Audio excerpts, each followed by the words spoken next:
तालिबान के जो उलमा हैं या जो आपकी क़यादत है वो क्या मौसीकी और म्यूज़िक को मुतलक हराम समझती है? चौकाट उलमा नज़र खबर न दा इस्लाम के उसूल खबर दा इमाम अबू हनीफा रहमतुल्लाह अलैह मज़हब खबर से मज़हब फैसला से भी मुजतहिदीन वो मुजतहिदीन ने इसने इज्तिहाद को दे मौलिद। अफ़गान तालिबान के तर्जमान ज़बीहुल्लाह मुजाहिद से जिरगा प्रोग्राम में सलीम साफ़ी ने सवाल किया कि तालिबान क्या मौसीकी को मुतलकन हराम समझते हैं, तो उसके जवाब में ज़बीहुल्लाह मुजाहिद जो कि अफ़गान तालिबान के तर्जमान हैं, उन्होंने जवाब दिया कि हम इस तरह के मसाइल में अपने मुज्तहिद इमाम आज़म अबू हनीफ़ा रहमतुल्लाह ताला अलैह की फ़िक़्ह को चूँकि फ़ॉलो करते हैं तो उन्हीं के मुताबिक हम इन इज्तिहादी मसाइल में अमल पैरा होंगे। उसकी वजह यह भी है कि अफ़गानिस्तान में अक्सरियत और मेजॉरिटी अहनाफ की है, फ़िक़्ह हनफ़ी को फ़ॉलो करते हैं, इमाम आज़म अबू हनीफ़ा रहमतुल्लाह के इज्तिहादी मसाइल को मानते हैं। और इस तरह इस्लामी तारीख़ और हिस्ट्री में आप देख लें कि बहुत सारी ऐसी सल्तनतें, ऐसी रियासतें और ऐसी हुकूमतें गुजरी हैं कि जिन्होंने अपने दौरे हुकूमत में इसी तरीके से अमल किया है। जिस तरह मुगलिया जो हुकूमतें हैं, उन मुगलिया अदवार में भी फ़िक़्ह हनफ़ी ही को राइज किया गया और फ़िक़्ह हनफ़ी के मुताबिक जजेस और काजी फ़ैसले करते थे। सल्तनत उस्मानिया देख लें, उसमें भी फ़िक़्ह हनफ़ी राय थी और दीगर इस तरह की बहुत सारी मिसालें पेश की जा सकती हैं। ज़ाहिर है अफ़गानिस्तान में ज़्यादा मेजॉरिटी अहनाफ की है, इमाम आज़म अबू हनीफ़ा रहमतुल्लाह के फॉलोअर्स हैं, तो वो उन्हीं के मुताबिक अमल पैरा होंगे। लेकिन इस जवाब को सुनते ही मिर्ज़ा जेलमी ने दांत पीसने शुरू कर दिए और पेट में मरोड़ होना शुरू हो गया। और पेट में इस तरह मरोड़ उठा मिर्ज़ा जेलमी के उसके ऊपर पूरा क्लिप अपलोड कर दिया है ज़बीहुल्लाह मुजाहिद से रिक्वेस्ट, और उसमें रिक्वेस्ट ये किया है कि आपने फ़िक़्ह हनफ़ी का नाम क्यों ले दिया, इमाम अबू हनीफ़ा का नाम क्यों लिया है, आप लोगों को इमाम अबू हनीफ़ा पे इकट्ठा करना चाहते हैं। लोग तो अबू बकर उमर पे इकट्ठे नहीं हैं। मिर्ज़ा साहब बेहम्दिल्लाह ताला अहले सुन्नत सारे हज़रत अबू बकर उमर पे इकट्ठे हैं। अगर आपके राफ़ज़ी भाई इकट्ठे नहीं हैं तो वो तो आपकी बुखारी मुस्लिम पे इकट्ठे नहीं है, जिनका आप सुबह शाम दिन रात दर्स देते हैं, अपने टेबल पे सजा के आपने रखी हुई है। और जिस तरह आप कहते हैं कि इनको कुरान और सुन्नत का नाम लेना चाहिए था, कुरान और सुन्नत का। सवाल ये है कि कुरान तो मौजूद है, ठीक, क्लियर होगा मसला। अब सुन्नत जो है, सुन्नत का नाम लेना चाहिए था। वो सुन्नत कौन सी, जो उसूल काफ़ी से माखूज है या सही बुखारी से माखूज है, किस सुन्नत का नाम लेना चाहिए था। अगर वो सुन्नत का नाम भी ले देते तो क्या शिया उनकी बयान करदा सुन्नत पर इकट्ठे हो जाते, शिया उनसे सुन्नत पर और हदीस पर इत्तिफाक कर लेते, क्योंकि शिया तो हमारी बुखारी मुस्लिम को नहीं मानते। वो तो ये किताबें उसूल काफ़ी, फ़ुरूए काफ़ी, तहज़ीबुल हकाम, अल इस्तिबसार, मल्ला याज़ुल फ़क़ीह, इन किताबों को मानते हैं। अगर ज़बीहुल्लाह मुजाहिद तर्जमान अफ़गान तालिबान अगर वो ये कह देते कि हम कुरान और सुन्नत को फॉलो करेंगे, तो सवाल ये पैदा होता कि सुन्नत कौन सी, वो सुन्नत जो इन किताबों से माखूज है या वो सुन्नत जो इन किताबों से माखूज है। अगर वो कहते हैं कि जो इन किताबों से माखूज सुन्नतें ली गई है उस पर हम लोगों को इकट्ठा करेंगे, तो क्या शिया उन पर इकट्ठे हो जाते। भाई बुखारी मुस्लिम तो बात की बात है, वो तो अबू बकर उमर पे इकट्ठे नहीं है। जब वो हमारे साथ उनका इख्तलाफ बुनियादी मेन इख्तलाफ है तो हमारे साथ इत्तिफाक कैसे कर लेंगे। तो रह गई बात इज्तिहादी और फ़िक़ही मसाइल की, तो ज़ाहिर है कि जो मुक़ल्लिद जिस इमाम की इज्तिहादी और फ़िक़ही मसाइल में तक़लीद करता है, पैरवी करता है, वो अपने उस इमाम के बयान करदा मसाइल पर ही अमल करेगा, चूँकि वो ख़ुद मुज्तहिद नहीं है। और इज्तिहादी और मुख्तलिफ़ी और फ़िक़ही मसाइल में इमाम ही की पैरवी लाजिम है। जहाँ तक रह गई बात मिर्ज़ा जेलमी की, तो मिर्ज़ा जेलमी तो अपने इसी बयान में ये कह रहा है, कहता है हर मसले में इख्तलाफ है, हर मसले में इख्तलाफ है। यहाँ तक इसने कहा कि अल्लाह ताला पर भी इख्तलाफ है, नबी अलैहिस्सलाम पर भी इख्तलाफ है, कुरान पर भी कहता है इख्तलाफ है। आधे से ज़्यादा मुसलमान वो हैं जो सूरतुल फातिहा को नहीं मानते। आप एक मसला बताएं जिसके ऊपर मुसलमान मुत्तफिक है। आप कहेंगे नहीं बेशुमार है जी, केड़ा है, कुरान पे जी कुरान पे मुत्तफिक है, सिर्फ किताब होने पे। सूरह फातिहा को आधे से ज्यादा मुसलमान मानते ही नहीं है। अब अंदाजा कर लें, जब तुम्हारे बकौल अल्लाह पर भी इख्तलाफ है, नबी पर भी इख्तलाफ है, कुरान पर भी इख्तलाफ है, जब इख्तलाफ मौजूद है तो क्या करेंगे इख्तलाफी सूरत में, फिर ये कहेगा कि कुरान और सुन्नत के मुताबिक अमल करेंगे। जिस कुरान और सुन्नत की बात तुम कर रहे हो उस पर तो तुम कह रहे हो मुसलमानों का इख्तलाफ है। हालांकि कुरान मजीद फुरकान हमीद पर पूरी उम्मत मुसलमा का इजमा और इत्तिफाक है, और जो कुरान के हुज्जत होने का मुनकिर है और कुरान मजीद फुरकान हमीद का मुनकिर है वो तो मुसलमान ही नहीं है, उसको तो मुसलमान तसव्वुर नहीं कर सकते।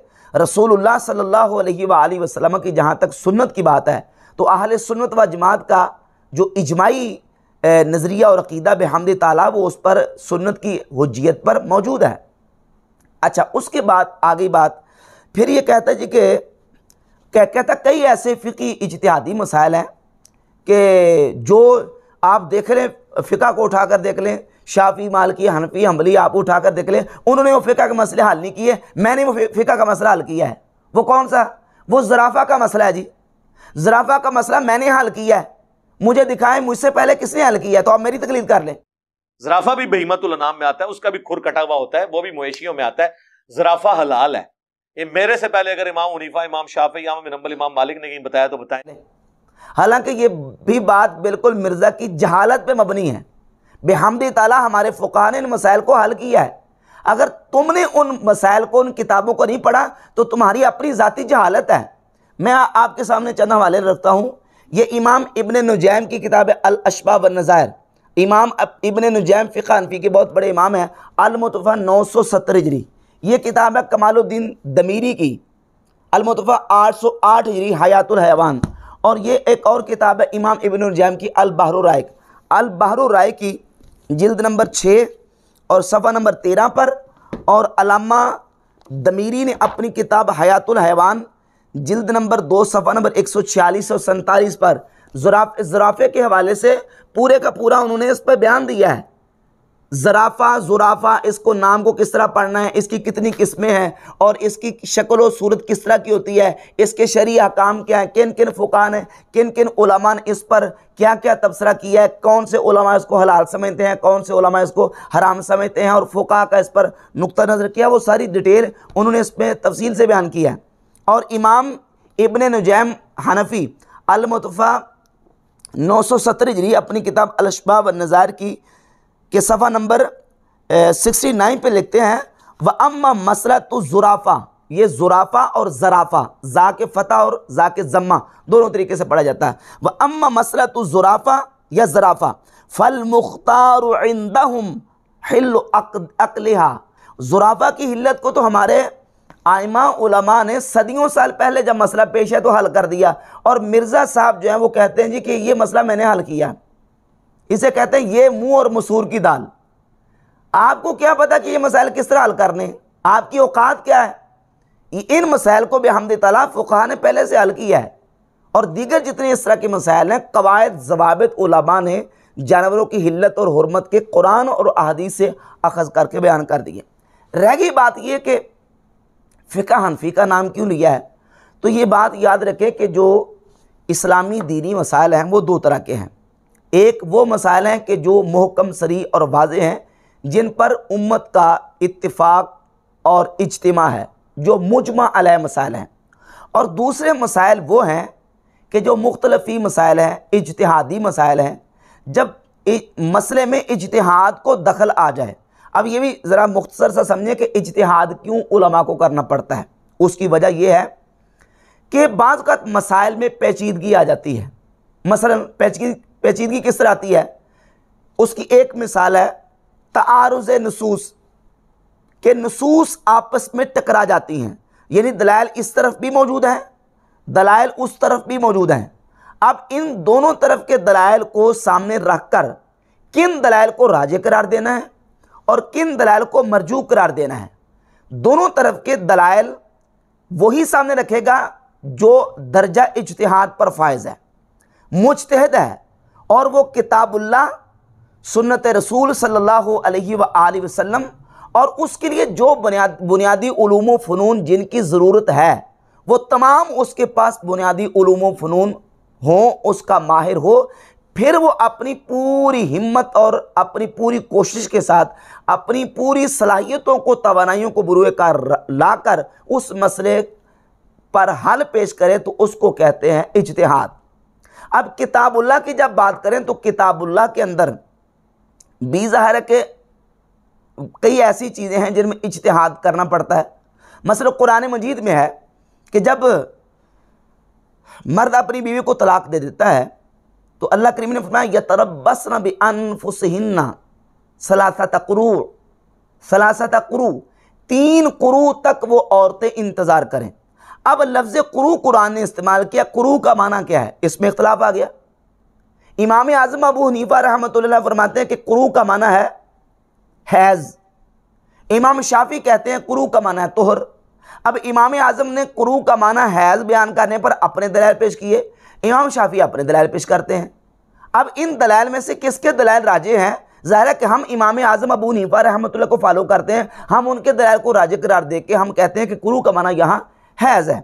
लिहाजा इद्दत जब औरत गुजारेगी तो हैज़ के मुताबिक गुजारेगी, 3 हैज़ मुकम्मल करेगी। ये तादुद वजूह मानी की मिसाल है, यानी एक लफ्ज़ में कई माने हैं तो उनमें से किस माने को राजे करार देना है, उसमें इमाम आज़म अबू हनीफा रहमतुल्लाह ने कुरू का जो माना है वो हैज़ राजे करार दिया। और दूसरी मिसाल इज्तिहाद के पेश आने की कि पेचीदगी क्यों आती है। वो पेचीदगी इस तरह आती है कि बाद का दलाइल में तारुज़ आ जाता है, इधर भी उधर भी दलाइल हैं, तो दोनों तरफ के दलाइल को सामने रखकर फिर मुज्तहिद जो है ना वो राजे करार देता है। तो किताबुल्लाह की जब हम बात करते हैं तो कई ऐसे मसाइल हैं कुरान मजीद से जो ख़ास के ज़रिए हासिल निकाले जाते हैं, जो आम के ज़रिए निकाले जाते हैं। किताबुल्लाह की फ़ुक़हा और उसूलीयीन ने 20 अक़साम बयान की हैं कि कुरान के अंदर ख़ास भी है, आम भी है। मुश्तरक, मुअव्वल, हकीकत, मजाज, सरी, किनाया, ज़ाहिर, नास, मुफ़स्सर, मुहकम, खफ़ी, मुश्किल, मुजमल, मुतशाबिह, मसला इबारतुन्नास से, दलालतुन्नास से, इक़्तिज़ाउन्नास से, इशारतुन्नास से, इन तमाम ज़रियों से, इन तमाम उसूल ज़वाबित से किताबुल्लाह कुरान मजीद से मसाइल का इस्तिंबात और इस्तिखराज किया जाता है और फ़ुक़हा इकराम करते हैं। इसी तरीके से जब सुन्नत की बात आती है तो सुन्नत में जो है वो अहादीस के ज़रिए हम तक जो चीज़ें पहुँची हैं, अहादीस सही भी हैं, ज़ईफ़ भी हैं। किन किन वजूहात की बुनियाद पर हदीस को सही करार दिया जाएगा, किन की बुनियाद पर ज़ईफ़ करार दिया जाएगा, कौन सी रिवायत और हदीस काबिल एहतजाज है, कौन सी काबिल एहतजाज नहीं है, किस हदीस में कौन सी इल्लत कादिया पाई जाती है, कौन सी इसमें ऐसी खराबी पाई जाती है जिसकी वजह से इस हदीस को कबूल नहीं करेंगे, या यह है कि इसके मुकाबले में जो दलाइल हैं वो दलाइल कौन से, इसके मुआरिज़ कौन से दलाइल आ रहे हैं। ये राजे मरजू का, नासिख मनसूख का, ये सारा फ़र्क मुज्तहिद ने करना है। जब मुज्तहिद फ़र्क करेगा तो जब मुज्तहिद फ़र्क करके बताएगा तो जो उसका मुक़ल्लिद और पैरोकार है ज़ाहिर है कि उस पर लाजिम है कि फिर वो अपने मुज्तहिद की बात को माने। तो अब ये मौसीकी का जो मसला है, यहाँ तक तो मुजमल है और इजमाई मसला है कि मौसीकी हराम है, और जिसमें इश्किया फिस्किया अशार हों, लहव लाभ हो, इसकी हुर्मत पर तो उम्मत का इजमा है कि ये हराम है। आगे कुछ मसाइल ऐसे मौसीकी के हैं या कुछ चीज़ें ऐसी हैं कि जो इख्तलाफी आ जाती हैं, जिसमें इख्तलाफ आ जाता है। जब इख्तलाफ आएगा, इज्तिहाद की ज़रूरत पेश आएगी रिवायात, आसार और अहादीस की रोशनी में, तो अब किधर जाएंगे? अब वो मसला पूछने के लिए मिर्ज़ा जेलमी को बुलाएंगे, मसला हल करने के लिए अपने मुज्तहिद की तरफ रुजू करेंगे। इसमें मुज्तहिद ने क्या लिखा है, इमाम अबू हनीफा ने क्या लिखा है, उनकी राय क्या है, तो फिर उसमें इमाम आज़म अबू हनीफा रहमतुल्लाह की राय को लिया जाएगा। तो ये बात उन्होंने बिल्कुल अपने तौर पे वाज़े और सही की है कि जो फ़िक़ी इज्तिहादी इख्तलाफी मसाइल हैं उसमें हम इमाम आज़म अबू हनीफा रहमतुल्लाह तआला की राय को लेंगे और उनके मौक़िफ़ को कबूल करेंगे। अच्छा, फिर इसी में वो जहर उगलते हुए और वो जो पेट का मरोड़ था मिर्ज़े के, उसको बाहर निकाला। कहते हैं जी इमाम अबू हनीफा के इत्तेहादी मसाइल की बात करते हैं आप। इमाम अबू हनीफा के ख़िलाफ़ तो जो इमाम बुखारी मुस्लिम के उस्ताद हैं अबू बकर इब्न अबी शैबा, उन्होंने तो इमाम अबू हनीफा के ख़िलाफ़ एक पूरा चैप्टर लिखा है, किताब रद्द अला अबी हनीफा।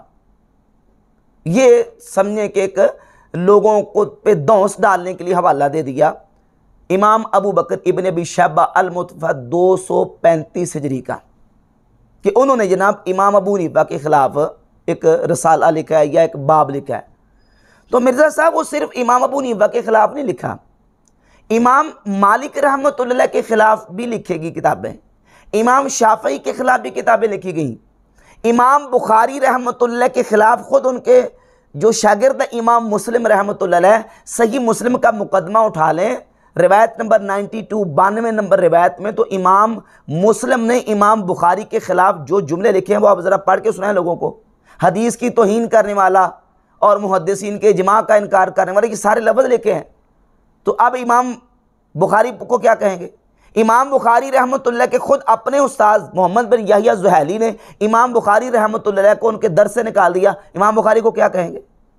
इमाम मुस्लिम ने इमाम बुखारी से हदीसें लेनी छोड़ दी और उनके साथ नाराज़गी का इज़हार किया और उनके खिलाफ जो ना वो इतनी सख्त स्टेटमेंट दिया सही मुस्लिम के मुकदमा रवायत नंबर 92 में। अब क्या कहेंगे?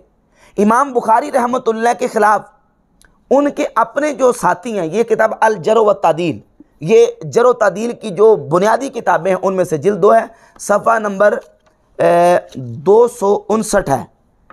इमाम बुखारी रहमतुल्लाह के साथी हैं अबू ज़ुर्रा और अबू हातिम, वो दोनों ने इमाम बुखारी से हदीसें सुननी छोड़ दी थी।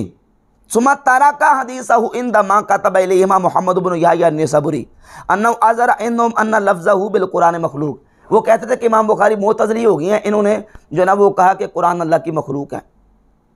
इसके अलावा एक और हवाला मैं आपके सामने पेश करूँ साथियों, ये देखिए जामे बयानुल इल्म व फ़ज़लिही, हाफिज़ इब्न अब्दुल बर उंदलसी अपनी किताब की जिल्द नंबर 2 सफ़ा 240 और 41 पर लिखते हैं, 240 पर लिखते हैं कि इमाम लैस बिन साद बहुत बड़े इमाम हैं, वो कहते हैं अहसैतु अला मालिक इब्न अनस 70 मसलतन, कि मैंने इमाम मालिक रहमतुल्लाह जो कि इमाम दारुल हिजरा मुज्तहिद मुतलक इमाम हैं, वो कहते हैं मैंने उनके 70 ऐसे मसाइल लिखे हैं कि कुल्लुहा मुखालिफतुल लिसुन्नत रसूलिल्लाह सल्लल्लाहु अलैहि वसल्लम, 70 के 70 मसाइल रसूलुल्लाह सल्लल्लाहु अलैहि वसल्लम की सुन्नत के ख़िलाफ़ हैं।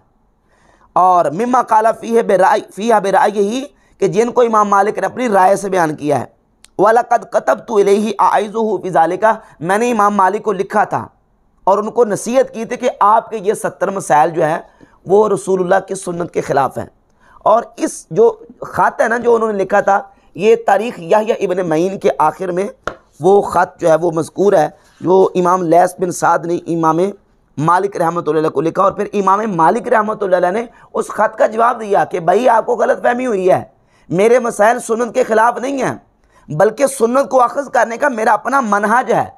मेरा मनहज ये है कि मैं अहले मदीना के अमल को देखता हूँ, मेरे पास कुरान और हदीस के ये दलाइल मौजूद हैं, इन दलाइल की बुनियाद पर मैं अहले मदीना के अमल को देखता हूँ, जो रिवायत जो हदीस अहले मदीना के अमल के मुआफ़िक और मुताबिक होती है मैं उसको तरजीह देता हूँ। तो ये मेरा राजे करा देने का ये उसूल और ज़ाब्ता है, लिहाजा मेरे ये मसाइल सुन्नत के ख़िलाफ़ नहीं है। अच्छा, इस पर तबसरा करते हुए इमाम इब्न अब्दुल बर लिखते हैं काला अबू उमर लैसा अहदुम मिन उलमाइल उम्मत यसबुतु हदीसम मिन रसूलिल्लाह सल्लल्लाहु अलैहि वसल्लम। इमाम इब्न अब्दुल बर कहते हैं ये हो ही नहीं सकता कि कोई मुसलमानों का इमाम हो और उसके नज़दीक रसूलुल्लाह सल्लल्लाहु अलैहि वसल्लम की हदीस और सुन्नत साबित हो, सुम्मा यरदुहु दूना इद्दिआ नस्ख़ ज़ालिका, और फिर वो उस हदीस को रद्द कर दे बगैर नस्ख़ का दावा किए। यानी वो ये भी ना कहे कि ये मनसूख है, मनसूख कहे बगैर उसको रद्द कर दे। बेअसरन मिसले ही, ऐसे असर के साथ जो उसकी मिसल हो। यानी एक तरफ असर मौजूद है कि काम किया हुजूर ने, और दूसरी तरफ असर मौजूद है कि हुजूर ने ये काम छोड़ दिया या तर्क कर दिया। तो अब इस तरह की दलील ये बगैर वो छोड़ दे ये नहीं हो सकता। और बे इजमाइन, या उसके खिलाफ इजमा वाक़ हो जाए फिर छोड़ेगा। और तानिन फी सनदही, या कहते हैं कि उस असर या उस हदीस में वो इमाम मुज्तहिद तान करेगा, वो उसके नज़दीक काबिल कबूल नहीं होगा। जिस तरह सही बुखारी की बात रिवायात वो है जो इमाम मुस्लिम रहमतुल्लाह के उसूलों पर नहीं उतरती है, और इमाम बुखारी रहमतुल्लाह के नज़दीक सही मुस्लिम की ऐसी हदीस हैं कि जो सही नहीं है इमाम बुखारी के उसूलों के मुताबिक। और कई ऐसे मुहद्दिसीन हैं कि बुखारी मुस्लिम की हदीस उनके नज़दीक जो ना वो कई ऐसी हैं वो जो हदीस सही नहीं है। तो हदीस के सही और ज़ईफ़ होने का जो मसला है इसका ताल्लुक़ इज्तिहाद के साथ है। अभी आप लेटेस्ट नवाबियों को देख लें कि बाज़ हदीस वो हैं जिनको अलबानी ने सही कहा है, ज़ुबैर रज़ी आके उनको ज़ईफ़ कह रहा है, अलबानी उनको ज़ईफ़ कह रहा है और ज़ुबैर रज़ी उसको आके सही कह रहा है। इनका आपस में यानी 15वीं सदी में इनका आपस में इत्तेफाक नहीं हो रहा। तो ये सारी चीज़ें इनका जो है ना वो इख्तलाफ मुहद्दिसीन के यहाँ मौजूद रहा। जब हदीस के सही और ज़ईफ़ होने में इख्तलाफ आ जाता है और जो मुज्तहिद है वो अपने उसूलों और अपने ज़ाबितों के मुताबिक बात करता है, तो ज़ाहिर है कि वो इख्तलाफ फिर उसमें आ जाएगा, उसके मसाइल का इस्तिंबात और इस्तिखराज करने में भी इख्तलाफ आ जाएगा। अच्छा, इमाम इब्न अब्दुल बर लिखते हैं कि वलो फ़अल ज़ालिका अहदुन सकतत अदालतुहु फ़ज़लन अन युत्तख़ज़ इमामन। ये कैसे हो सकता है कि एक उम्मत का इमाम हो और वो रसूलुल्लाह सल्लल्लाहु अलैहि वसल्लम की सुन्नत और हदीस को बगैर किसी वजह के छोड़ दे? ऐसे नहीं हो सकता। अगर वो ऐसे करेगा उसकी तो अदालत साक़ित हो जाएगी, चे जाके उसको इमाम बनाया जाए। वलाज़िमहु इस्मुल फ़िस्क़, और उस पर तो फासिक का इतलाक़ होगा जो सुन्नत रसूल को बिला वजह छोड़ता है। वलक़द आफ़ाहुमुल्लाहु अज़्ज़ा व जल्ला मिन ज़ालिका, अल्लाह रब्बुल इज़्ज़त जल्ला शानुहु उनको इससे आफ़ियत अता फरमाए। तो ये चीज़ें जो है वो इख्तलाफ आइमा मुहद्दिसीन का आपस में। और एक बहुत बड़ी मैं आपके सामने मिसाल पेश करता हूँ मुहद्दिसीन के इख्तलाफ की। जिस तरह ये कहता है कि इमाम अबू बकर इब्न अबी शैबा ने इस पर एक रद्द लिखा है, इमाम अबू हनीफा का किताब रद्द अला अबी हनीफा। तो मैंने आपके सामने पेश की है कि सिर्फ इमाम अबू हनीफा के ख़िलाफ़ नहीं, इमाम शाफ़ी के ख़िलाफ़ किताब लिखी गई, इमाम मालिक रहमतुल्लाह के ख़िलाफ़ लैस बिन साद इमाम जो बहुत बड़े इमाम हैं, उन्होंने पूरी जो ना वो एक फहरिस्त जारी कर दी कि ये 70 मसाइल आपके सुन्नत रसूल के ख़िलाफ़ हैं। अच्छा, उसके बाद आगे चली जो मिसाल आपके सामने पेश करने लगा हूँ वो है इमाम अब्दुर्रहमान इब्न अबी ज़ैब अल-मुतवफ़ा 158 या 159 हिजरी, जिनकी कुतुब सित्ता में तकरीबन 450 के करीब अहादीस मौजूद हैं। अब्दुर्रहमान इब्न अबी ज़ैब ये वो इमाम है जिन्होंने इमाम मालिक रहमतुल्लाह ताला अलैह के ख़िलाफ़ कत्ल का फतवा दे दिया इस बुनियाद पर कि ये सुन्नत के मुखालिफ हैं। और उसका हवाला मैं आपके सामने पेश करता हूँ, ये इसका हवाला देख लें। ये सीरुल आमिन नुबला है हाफिज़ ज़हबी की, और ये किताब है इमाम अहमद इब्न हम्बल रहमतुल्लाह की किताबुल इलल व मारिफतुर रिजाल। और इस किताब के सफ़ा नंबर 539 पर इमाम अहमद बिन हम्बल रहमतुल्लाह अलैह ने लिखा है कि इब्न अबी ज़ैब ने कहा कि युस्तताबु के इमाम मालिक से तौबा करवाई जाए, फ़इन ताबा व इल्ला दुरिबत उनुक़ुहु, अगर तौबा न करे तो इनकी गर्दन उड़ा दी जाए। क्यों? इसलिए कि ये अल बैआन बिल खियार मालम यतफर्रका, सही बुखारी मुस्लिम की जो मुत्तफ़क़ुन अलैह हदीस है, इन्होंने इस सुन्नत और हदीस को छोड़ दिया है इस बुनियाद पर कि वो अपने ज़ोम में ये समझे थे अब्दुर्रहमान इब्न अबी ज़ैब के इमाम मालिक सुन्नत की मुखालफत में जा रहे हैं, सुन्नत का खिलाफ कर रहे हैं, हदीस को छोड़ रहे हैं। तो कहा कि इनसे तौबा करवाओ वरना दुरिबत उनुक़ु, गर्दन उड़ा दी जाए। ये गर्दन उड़ा दी जाना ये फतवा ज़्यादा सख्त है या सिर्फ रद पर कोई रिसाला लिख देना ये फतवा सख्त है? इमाम अबू हनीफा के ख़िलाफ़ अगर अबू बकर इब्न अबी शैबा ने रिसाला लिखा है या बाब लिखा है तो इमाम मालिक के ख़िलाफ़ कत्ल का फतवा दिया है। बुखारी मुस्लिम के रावी हैं ये अब्दुर्रहमान इब्न अबी ज़ैब, बल्कि कुतुब सित्ता में तकरीबन 450 हदीस इनकी मौजूद हैं। अच्छा, जब ये फतवा दिया गया तो इस पर तबसरा करते हुए इमाम ज़ाहबी लिखते हैं कि लम्मा काला हाज़ल कलामुल कबी फ़ी हक़ के इमामिन अज़ीमिन, जब अब्दुर्रहमान इब्न अबी ज़ैब ने ये कभी कलाम इमाम बरहक जो कि उम्मत के अजीम इमाम उनके हक़ में कहा, कहते हैं फ़मालिक इन्नमा लम यअमल बिज़ाहिरिल हदीस, इमाम मालिक ने इस हदीस के ज़ाहिर पर अमल नहीं किया। क्यों? लिअन्नहु रआहु मनसूखन, क्योंकि इमाम मालिक इस हदीस को मनसूख समझते थे। वकीला आमिला बिही व हमला कौलहु हत्ता यतफर्रका अल तलफ़्फ़ुज़ बिल इजाब वल क़बूल, या अमल तो किया लेकिन इमाम मालिक रहमतुल्लाह अलैह इस हदीस में जो जिक्र किया गया ना कि अल बैआन बिल खियार मा लम यतफर्रका, उससे मुराद तफर्रुक़ अक़वाल लेते हैं, तफर्रुक़ अबदान मुराद नहीं लेते हैं। मसला समझें, मसला ये है हदीस में कि एक शख्स बेचने वाला दूसरा ख़रीदने वाला, ख़रीदने और बेचने वाले ने कोई चीज़ ख़रीदो फ़रोख्त आपस में कर ली, उनका अक़द सौदा तय हो गया। अब सौदा तय होने के बाद कब तक वो उस अक़द को ख़त्म कर सकते हैं, कब तक अक़द को ख़त्म करने का इख्तियार है? तो हदीस में फरमाया अल बैआन बिल खियार मा लम यतफर्रका, जब तक कि उनका तफर्रुक यानी जब तक कि वो अलग अलग ना हो जाए उस वक़्त तक उनको इख्तियार है। अब यहाँ अलग अलग होने से दो चीज़ें मुराद हैं। एक मुराद ये है कि वो अलग अलग हो जाएं यानी उठ के चले जाएं, और दूसरी मुराद ये है कि वो जो सौदे की बात हो रही थी, जिस अक़द की बात हो रही थी, उस अक़द की बात को मुकम्मल करने के बाद कोई दूसरी बात शुरू कर दें, यानी उनका तफर्रुक़ अक़वाल हो जाए। दोनों एहतमाल मौजूद हैं। जिस तरह एक बंदा हवाई जहाज़ पे सफ़र कर रहा है, एक बंदा ट्रेन पे सफ़र कर रहा है, एक बंदा जहाज बहरी जहाज में सफ़र कर रहा है। अब वहाँ उनका आपस में किसी चीज़ का लेन देन सौदा हो गया, तो वो तो ज़ाहिर है कि 10 घंटे का अगर सफ़र है, 20 घंटे का सफ़र है, 10-20 घंटे के बाद भी ही आपस में अलग अलग होंगे ना, चले जाएंगे। यह है तफर्रुक़ अबदान। दूसरा है तफर्रुक़ अक़वाल। तफर्रुक़ अक़वाल का मतलब यह है कि बातचीत हो रही थी, सौदा हो गया, सौदा होने के बाद उसने कोई और बात शुरू कर दी, इसने कोई और बात शुरू कर दी। तो इमाम मालिक रहमतुल्लाह का मौक़िफ़ ये था, वो कहते थे कि यहाँ इस हदीस में तफर्रुक़ अक़वाल मुराद है, और यही इमाम अबू हनीफ़ा का मौक़िफ़ है कि यहाँ तफर्रुक़ अक़वाल है कि सौदा होने के बाद जब सौदे की बात मुकम्मल करके दूसरी बातचीत शुरू हो गई तो अब इख्तियार बाकी नहीं रहेगा। इमाम मालिक ने यह मौक़िफ़ इख्तियार किया, लेकिन अब्दुर्रहमान इब्न अबी ज़ैब ने सिर्फ इस बुनियाद पर इमाम मालिक के खिलाफ कत्ल का फतवा दे दिया। हालांकि अब्दुर्रहमान इब्न अबी ज़ैब बहुत बड़े मुहद्दिस हैं, तो अब इमाम मालिक को क्या कहेंगे? इमाम मालिक के खिलाफ ये कोई इस तरह की कोई ज़बान इख्तियार कर सकता है? जहाँ तक अबू बकर इब्न अबी शैबा मुहद्दिस के इमाम आज़म अबू हनीफ़ा रहमतुल्लाह के ख़िलाफ़ बाब लिखने की बात है, तो बिहम्द ताला उसका बड़ा डिटेल के साथ जवाब लिखा गया, और ऐसा जवाब लिखा कि आप उस जवाब को पढ़ेंगे तो इंशाल्लाह 14 तबक रोशन होंगे, एक एक बात का तफसील के साथ। इसी मुसन्नफ़ इब्न अबी शैबा की जिल्द नंबर 9 के आखिर में वो किताब छपी है, अन-नुक़तुत तरीफ़ा फ़ी तहद्दुस अन रुदूद इब्न अबी शैबा अला अबी हनीफ़ा। इमाम अबू हनीफ़ा के ख़िलाफ़ अबू बकर इब्न अबी शैबा मुहद्दिस ने जो बाब कायम किया है, उसका तुर्की व तुर्की जवाब मुहद्दिस ज़ाहिदुल कौसरी ने दिया है, और जितने इस्तदलालात थे हाफिज़ अबू बकर इब्न अबी शैबा के इस्तदलालात के परखचे उड़ा कर रख दिए, सारा जवाब दिया।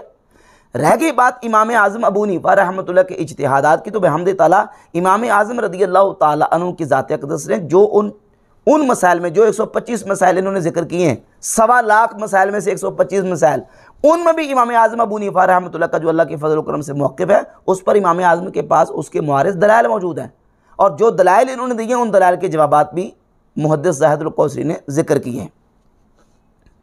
उसके बाद फिर मिर्ज़ा इसी बयान में कहता है जी कि सफ़ेद कपड़े हमेशा पहन के रखना सुन्नत नहीं है, रंग बिरंगे कपड़े पहनना सुन्नत है। रंग बिरंगे मुख्तलिफ़ किस्म के रंग के कपड़े पहनना सुन्नत है। इसकी जहालत का आप अंदाज़ा कर लें कि सुन्नत का असल सही मफ़हूम ही नहीं समझ पाया। एक होता है कोई अमल रुखसत के लिए, बयान जवाज़ के लिए, कि नबी करीम सल्लल्लाहु अलैहि वसल्लम एक अमल करते हैं तो हुज़ूर अलैहिस्सलातु वस्सलाम वो अमल उम्मत के लिए बयान जवाज़ के लिए कर देते हैं कि ये भी करना जायज़ है, ये ना उम्मत समझ ले कि यही करना लाजमी है। जहाँ तक बात है सफ़ेद कपड़ों की, तो सफ़ेद कपड़े सुन्नत रसूल अकरम सल्लल्लाहु अलैहि वसल्लम है, सफ़ेद कपड़े अफजल हैं, और सफ़ेद कपड़ों की नबी पाक सल्लल्लाहु अलैहि वसल्लम ने तरगीब दी है। सुनन नसाई में 1893, जामे तिरमिज़ी में 2810 और सुन्ने अबी दाऊद में 3878 नंबर हदीस है कि नबी करीम सल्लल्लाहु अलैहि वसल्लम ने फरमाया कि सफ़ेद लिबास पहनो, इल्बसू सियाबल बयाद, सफ़ेद लिबास पहनो, ये ज़्यादा पकीज़ा, ज़्यादा सुथरा है, और अपने मुर्दों को इसी में कफनाओ, इसी में कफन दो, इसी में दफन करो। हुजूर ने तो तरगीब दिया, नबी करीम अलैहि सल्लम ने हुक्म दिया है सफ़ेद लिबास का। रह गई बात इसके अलावा बाकी दीगर जो लिबास उनके पहनने की, तो वो भी जायज़ हैं। अब ये फ़र्क समझें, वो फ़र्क आपको इस तरह समझाएगा कि एक चीज़ बयान जवाज़ के लिए होती है। मसलन सही बुखारी में 157 नंबर 157 नंबर हदीस है कि नबी करीम सल्लल्लाहु अलैहि वसल्लम ने जब वज़ू किया तो आज़ाए वज़ू को एक एक मरतबा धोया। फिर रिवायत नंबर 158 है कि हुजूर ने 2-2 मरतबा धोया, और रिवायत नंबर 159 है हज़रत उस्मान गनी रज़ियल्लाहु ताला अन्हु से कि नबी पाक सल्लल्लाहु अलैहि वसल्लम ने आज़ाए वज़ू को 3-3 मरतबा धोया। वज़ू करते वक्त वज़ू के अज़ा को 3-3 मरतबा धोया, और फरमाया कि जो इस तरह वज़ू करे, 2 नफल पढ़े और दरमियान में कोई बात ना करे, तो उसके तमाम गुनाह बख्श दिए जाएंगे। पहली 2 जो हदीसें हैं जिसमें 1 मरतबा या 2 मरतबा अज़ाए वज़ू को धोने का जिक्र, उसमें फजीलत नहीं बयान की गई, वो बयान जवाज़ के लिए है कि किसी जगह पे अगर पानी की कमी है, पानी मौजूद नहीं है, या कोई दिक्कत है, या पानी की ज़रूरत वहाँ ज़्यादा है, शदीद हाजत है, तो वहाँ 1-1 मरतबा भी वज़ू कर लोगे तो जायज़ है, सुन्नत नहीं है। सुन्नत 3-3 मरतबा वुज़ू करना है। इसी तरह बुखारी मुस्लिम में हदीस है कि नबी पाक सल्लल्लाहु अलैहि वसल्लम ने सवारी पे बैतुल्लाह शरीफ का तवाफ़ फरमाया, और इस हदीस को बयान जब किया गया है तो इसके चैप्टर का उन्वान ये लिखा गया है कि बीमार के लिए या किसी बंदे के लिए सवारी पे तवाफ़ करने के रुख्सत का बयान, जवाज़ का बयान। जवाज़ और रुख्सत और चीज़ है और सुन्नत का दर्जा और है। अब जहाँ तक सफ़ेद लिबास की बात है तो सफ़ेद लिबास पहनना सुन्नत है, और इसके अलावा बाकी जो लिबास अगर आप कपड़े पहनते हैं तो जायज़ है। अब उन कपड़ों को सुन्नत करार दे के सफ़ेद लिबास की अहमियत को कम नहीं कर सकते। सफ़ेद लिबास की अहमियत, अफजलियत और रसूलुल्लाह सल्लल्लाहु अलैहि वसल्लम का उसको पहनना, हुजूर का तरगीब देना, उसकी फजीलत बयान करना बाकायदा तौर पे हदीस में मौजूद है। अच्छा, इसी गुफ्तगू में फिर मिर्ज़ा ने पेट की बात भी की कि इनके पेट बड़े होते हैं। जो पेट की मजम्मत के बारे में या मोटापे की मजम्मत के बारे में अहादीस आई हैं, मुहद्दिसीन की तशरीहात उठाकर देख लेना। मुहद्दिसीन को उसमें तशरीहात क्या, उम्मत ने समझा क्या है, जो असलाफ और मुहद्दिसीन का फ़ाहम क्या है। वो फ़ाहम मुहद्दिसीन और असलाफ ये है कि ये उस पेट की मजम्मत बयान हो रही है कि जो बंदा सुस्ती करता है और ज़्यादा खाना खाता है, ज़्यादा जो ना वो खाने पे ज़ोर देता है और बेकार सुस्त पड़ा रहता है और उसका पेट फूल जाता है, पेट खाने से बड़ा हो जाता है और सुस्ती का मुजाहरा करता है, ऐसे शख्स की मजम्मत है। वो बंदा जो बेचारा सारा दिन अपनी दुकान में बैठा रहता है, सारा दिन काम करता है, या सारा दिन लिखने लिखाने का या सारा दिन पढ़ने पढ़ाने का काम करता है और उसकी वजह से या बीमारी की वजह से उसका पेट फूल जाता है, उसके बारे में ये मजम्मत नहीं है। ये मजम्मत जो है वो उस शख्स के बारे में जो सुस्ती का मुजाहरा करता है और उसका काम ही जो ना वो वाफर खाना और ऐश तरब और जो ना ज़िंदगी के मज़े उड़ाना, उससे उसका पेट फूल जाता, बड़ा हो जाता है, उसकी मजम्मत है, ना कि मुतलक़ मजम्मत है। और फिर आखिर में सैयदना ईसा अला नबीना अलैहिस्सलाम के हवाले से बात की, और ये बात इसने अपने कई बयानात में, लेक्चर्स में हनफियों को टॉन्ट करने के लिए इस तरह की ये बात बार बार करता है कि वो जी मुजद्दिद अल-अफ़सानी ने लिखा है अपनी किताब में कि ईसा अलैहिस्सलाम जब कुर्ब क़यामत आएंगे तो हमारे बुज़ुर्गों ने कश्फ के ज़रिए देखा है कि वो उनका इज्तिहाद इमाम अबू हनीफा के इज्तिहाद के मुआफ़िक़ होगा। वो कहता है ये कोई नहीं इज्तिहाद मुआफ़िक़ होगा, वो तो किताब व सुन्नत के मुताबिक अमल करेंगे, किताब व सुन्नत के मुताबिक अमल करेंगे। यहाँ मेरे चंद सवालात हैं, मिर्ज़ा जेलमी उन सवालात के जवाब दे। एक तो ये कि जनाब सैयदना ईसा अलैहिस्सलाम जब आएंगे किताब व सुन्नत यानी कुरान और सुन्नत के मुताबिक अमल करेंगे, तो सवाल ये है कि उनके पास सुन्नत का सोर्स क्या होगा, सुन्नत का ज़रिया क्या होगा, कहाँ से सुन्नत अखज़ करेंगे। वो उसूल काफ़ी से अखज़ करेंगे, फ़ुरूए काफ़ी से, अल इस्तिबसार से, मल्ला याज़ुल फ़क़ीह से, तहज़ीबुल अहकाम से, या मुसन्नफ़ इब्न अबी शैबा से, मुसन्नफ़ अब्दुर रज़्ज़ाक़ से, मुस्नद अहमद इब्न हंबल से, बुखारी, मुस्लिम, तिरमिज़ी, अबू दाऊद, इब्न माजा, नसाई, इनसे उनके पास सोर्स क्या होगा। क्या वो सुन्नत को अखज़ करने में इन किताबों के मोहताज होंगे, और अगर वो इन किताबों के मोहताज होंगे तुम्हारे बकौल बुखारी, मुस्लिम, तिरमिज़ी, अबू दाऊद, इब्न माजा, नसाई के, तो इन किताबों में तो हदीसें सही भी हैं, ज़ईफ़ भी हैं, मौजू मनगढ़ और जाली भी हैं, बल्कि मिर्ज़ा के बकौल तौहीन रसालत पर मबनी भी हैं। सही बुखारी में 6982 नंबर जो हदीस है जिसमें ख़ुदकुशी का वाक़या, वो तो तौहीन रसालत पर मबनी है। मिशकात में जो हदीस है कि जिसमें मन ताज़्ज़ब अज़ाइल जाहलियत फ़ाइदू वला तकनू, जो जाहलियत के नस्ब पे फ़ख्र करे उसको कहो अपने बाप का आला तनासुल मुँह में रख लो और किनारा ना करो। ये मिशकात में जो हदीस है ये तौहीन रसालत पे तुम्हारे नज़दीक मबनी है। तो इन किताबों में तो ये सारी रिवायत और हदीस मौजूद है। अब सवाल ये है इन किताबों से सुन्नत अखज़ करेंगे तुम्हारे बकौल जो तौहीन रसालत पे मबनी है, और फिर अगर सुन्नत को अखज़ करेंगे तो इन किताबों में सही भी हैं, हदीसें ज़ईफ़ भी हैं। वो सही और ज़ईफ़ का फ़ैसला किस तरह करेंगे। ईसा अलैहिस्सलाम किसी हदीस को सही मानेंगे, ज़ईफ़ मानेंगे, वो इमाम बुखारी के मुताबिक मानेंगे या मुस्लिम के मुताबिक मानेंगे, वो इब्न हजर अस्क़लानी की तहक़ीक़ को लेंगे या हाफिज़ ज़हबी की तहक़ीक़ को लेंगे, वो नासिरुद्दीन अलबानी की सही को मानेंगे या ज़ुबैरली ज़ई की सही को मानेंगे। हदीस को सही और ज़ईफ़ करने में वो किस तरह फ़ैसला फरमाएंगे। अच्छा, फिर जब वो ईसा अलैहिस्सलाम आके फ़ैसला फरमाएंगे, सुन्नत के मुताबिक अमल करेंगे, तो जो इज्तिहादी मसाइल हैं उन इज्तिहादी मसाइल में उन पर वही आएगी या कि वो अमल करने में इन्हीं किताबों से अखज़ करेंगे, इनसे अखज़ करके मसाइल इज्तिहादी का इस्तिंबात और इस्तिखराज करेंगे। अगर वही आएगी तो वो वही नबुव्वत होगी या वही इल्हाम होगी, यानी इल्हाम के तौर पर। अच्छा, फिर उन पर जो वही आएगी वो वही तशरी यानी शरीयत उसमें आएगी या कि वो शरीयत के बगैर आएगी। इस बात पर तो मुसलमानों का इजमा है कि ईसा अलैहिस्सलाम जब आएंगे तो वो शरीयत मुहम्मदी के मुबल्लिग बन के आएंगे। अब जो मसले इज्तिहादी होंगे उन इज्तिहादी मसाइल में सैयदना ईसा अलैहिस्सलाम किस तरह अमल करेंगे? इज्तिहाद करेंगे ना। जब इज्तिहाद करेंगे तो उनका इज्तिहाद उम्मत में जिन लोगों ने इज्तिहाद किया है किसी ना किसी के मुआफिक तो होगा ना। इमाम बुखारी के मुआफिक होगा या मुस्लिम के, इमाम मालिक के या शाफी के या अहमद बिन हंबल या अबू हनीफा के, किसी के मुआफिक तो मुताबिकत कर जाएगा ना। अगर किसी बंदा खुदा ने यह कह दिया, अपनी किताब में लिख दिया कि अल्लाह ने मुझे कशफ के ज़रिए या ख्वाब के ज़रिए दिखाया कि मैंने देखा कि ईसा अलैहिस्सलाम जो इज्तिहाद फरमाएंगे वो जनाब इमाम आज़म अबू हनीफा के मुआफिक होगा, तो गुस्ताखी वाली बात कौन सी है? इसमें कौन सी तौहीन वाली बात है? ये सवालात, इन सवालात के पहले जवाब दो कि ईसा अलैहिस्सलाम जो है वो किस तरह अमल करेंगे। फिर ये कहता है ईसा अलैहिस्सलाम किताब और सुन्नत के मुताबिक अमल करेंगे। अच्छा, इस पर हदीस, कहता है हदीस में है, हदीस में है। अच्छा, किस हदीस में है जी? वो कहता है कि सही मुस्लिम की 394 नंबर हदीस में है, हदीस में आया है। इस कदर दजल करता है, फराड करता है कि लोगों को ये बावर करवाने की कोशिश करता है कि गोया कि रसूलुल्लाह सल्लल्लाहु अलैहि वसल्लम की हदीस है। हालांकि वो कौल है अब्दुर्रहमान इब्न अबी ज़ैब का, जो रिवायत नंबर 394 है सही मुस्लिम की। उसमें अब्दुर्रहमान इब्न अबी ज़ैब, ये वही अब्दुर्रहमान इब्न अबी ज़ैब है जिन्होंने इमाम मालिक के कत्ल का फतवा दिया हुआ है।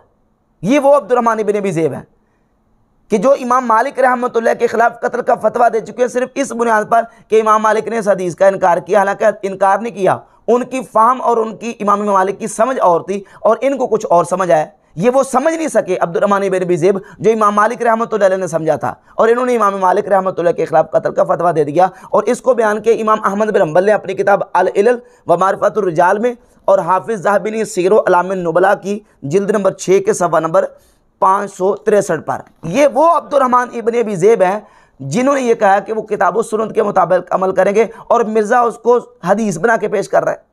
और फिर इसी गुफ्तगू में ये कहा इसने कि वो ईसा अलैहिस्सलाम कि ईसा अलैहिस्सलाम को तो वो मौजज़ात मिले हैं जो हमारे नबी को नहीं मिले, जिसको खुद वो मौजज़े मिले हैं जो हमारे नबी को भी नहीं मिले हुए सल्लल्लाहु अलैहि वसल्लम। बगैर बाप के पैदा हुए हैं, हमारे नबी तो बाप के साथ पैदा हुए हैं। बाकी आप कोई मौजज़ा भी खींच तान के साबित कर दें, ये कैसे साबित करेंगे? वो मौजज़ात मिले जो हमारे नबी को भी नहीं मिले।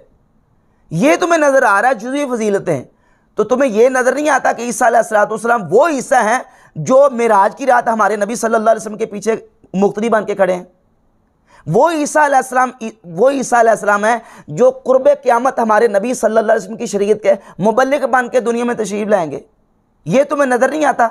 असल में इसके अंदर वो जरासीम है गामदी के नज़रियात के, क्योंकि गामदी जो है वो नबी करीम सल्लल्लाहु अलैहि वसल्लम के सैयदुल मुरसलीन होने का मुनकिर है। अब तो अगर हुजूर सल्लल्लाहु अलैहि वसल्लम से मोहब्बत का तकाजा ये किया जाता है, उनसे अकीदत का तकाजा ये किया जाता है कि आप ये समझें कि वो सारे अंबिया से बालातर हैं, जबकि कुरान और ये जो रिवायतें हैं इनसे तो बहुत क्लियर कट मेरे जैसे आदमी को भी समझ आ गई है कि हर नबी की अपनी फजीलत किया जाए। इनकी बुनियाद को ताबीर है जो आपने इख्तियार की हमारे नबी।